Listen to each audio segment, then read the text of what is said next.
Many accountants prefer to maintain a single fixed asset register for their clients' businesses. And since tax depreciation tends to be much more aggressive than accounting depreciation, basing fixed asset registers solely on tax rules seems like a great choice. But aside from distorting the true value of assets to a business, depreciating too aggressively reduces the value of those assets on the balance sheet as well as reducing profits on the P&L, therefore undervaluing the business.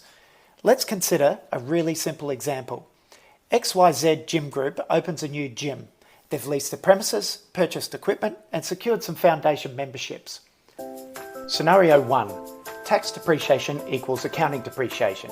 In this scenario, XYZ fully depreciates the gym equipment under the accelerated depreciation tax concessions, and the accounting depreciation is the same as tax, which is $250,000.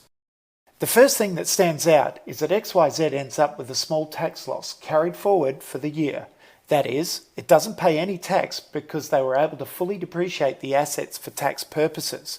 But since they've used tax depreciation rules for their accounts as well, XYZ ends up with no capitalised assets and negative equity on the balance sheet. The P&L also looks pretty bad. This will have a significant impact on XYZ should they try to go to the bank to borrow, to open a second gym, or to acquire more equipment for the existing gym.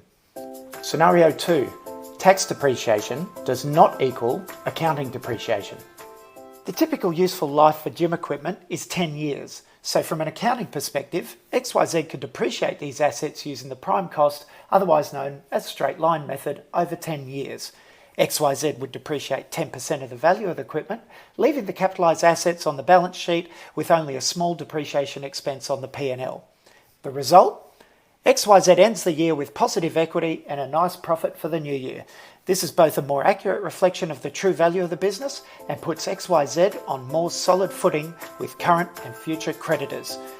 Wouldn't it be great if there was an easy way to manage tax and accounting depreciation side by side?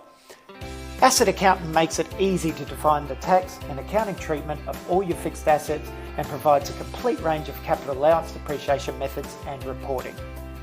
Asset Accountant can save you significant time in managing fixed assets while giving you the confidence that you're optimising depreciation for both tax and accounts.